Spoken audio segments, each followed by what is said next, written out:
Rather horrendous designs and mechanizations of our federal government structure that I feel directly imperiled not to tell anybody about, so that's why I'm here telling you.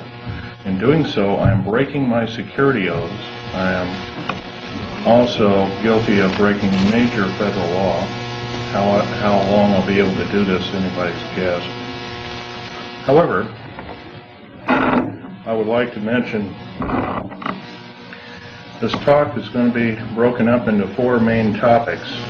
And each of these topics will have some bearing on what you people are involved in, you patriot people, or even some of you people that aren't patriots that may be leaning in that way or considering it. I want you to know these United States are a beautiful place. I've traveled in over 70 countries, and I cannot remember any country that has the beauty as well as the magnificence of its people like these United States. Give you an overview of basically what I am. I started off, went through engineering school, which half of my schooling was in the field. I built up a reputation for being a geological engineer as well as a structural engineer with both military and aerospace applications. I have helped build 2 main concern bases within these United States that have some significance as far as what is it called the New World Order. Number 1 is Dulce, New Mexico. I was involved in 1979 in a horrendous firefight with alien human type, whatever you want to call them. And I was one of the survivors. I'm probably the only talking survivor you'll ever hear. 2 other survivors are under close guard somewhere in these United States. One is not in very good shape. He's living in Canada. So I'm about the only one around that knows the firefight, that knows all the detailed files of the entire operation. 66 Secret Service agents, FBI and the like, Black Berets died in that firefight. I was there. Number 1, part of what I'm going to tell you is going to be very shocking. Part of what I'm going to tell you is probably going to be very unbelievable. So if instead of putting on your glasses, I'll ask you to put your skepticals on rather than your spectacles. But please feel free to do your own homework. I know the Freedom of Information Act isn't much to go on, but unfortunately it's basically the best we've got. Your local law library and your nearest law university is a good place to look for congressional records. So if one continues to do their homework, and one can be standing vigilant in regards to their country.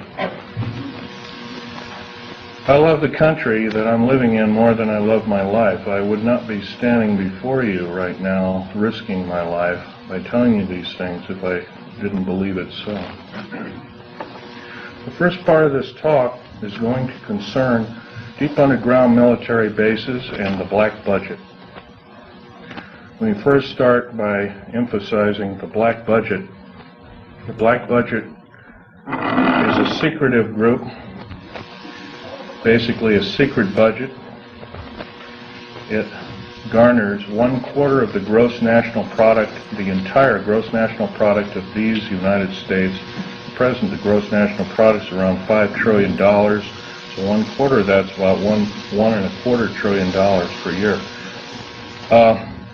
At least 1.023 trillion, and I say at least, is used in black budget programs like deep underground military bases. Presently, there are 129 deep underground military bases in these United States. Is this our? No, this one doesn't work.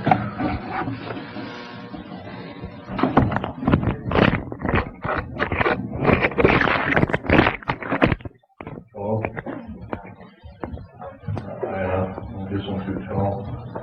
Anyway, of these 129 bases, they've been building them day and night unceasingly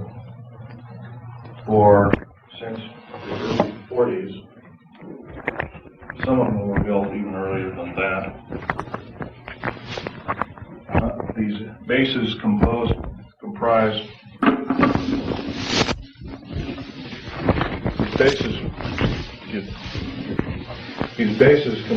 basically of large cities underground. They're connected by high-speed monorail magneto-leviton trains that can go up to Mach 2.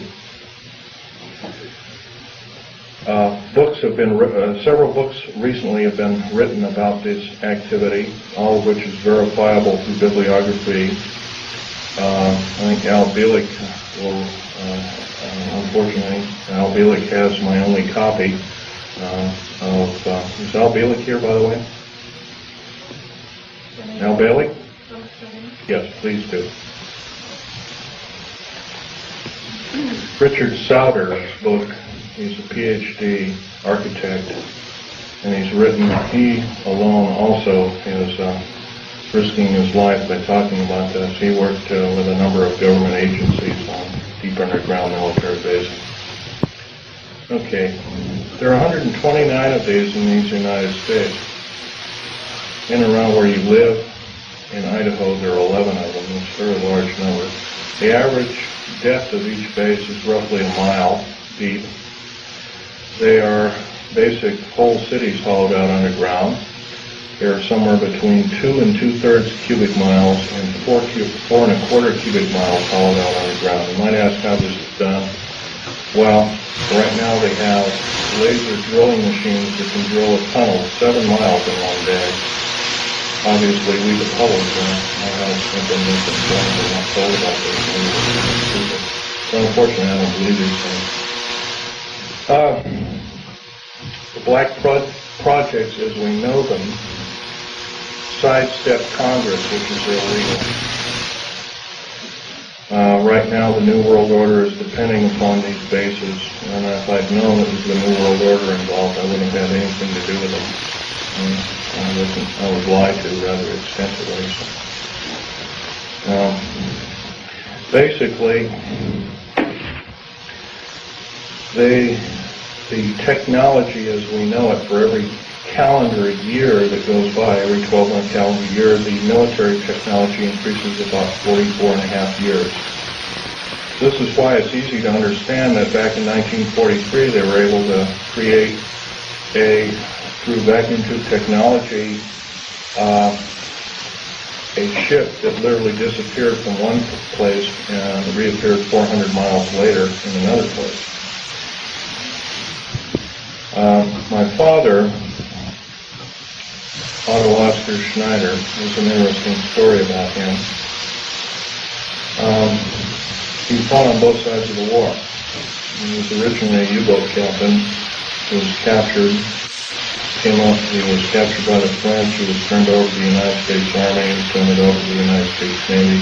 He was repatriated here to Cocoa Beach, Florida, and Fort Lauderdale, and taken up to Philadelphia Navy Yard thereafter. And he was a master machinist as well as an MD doctor. He later became an MD doctor and never did anything with it. But basically, he was involved with different kinds of concerns, such as A-bomb and H-bomb and Philadelphia experiment and these other kinds of projects.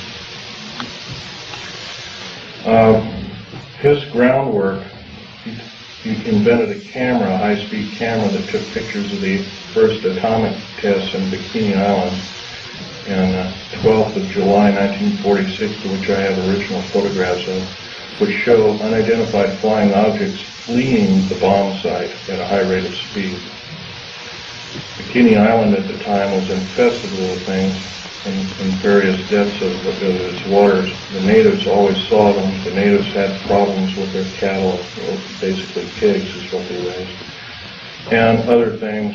Though this story has never come out, this is basically what happened. So, at that time, through General MacArthur and others, they felt that, in fact, General MacArthur was coined in saying the term the very next World War we have, people from planet Earth, but from aliens or people from other planets. And this man was, if we hadn't had him during World War II, we wouldn't be here today. Anyway,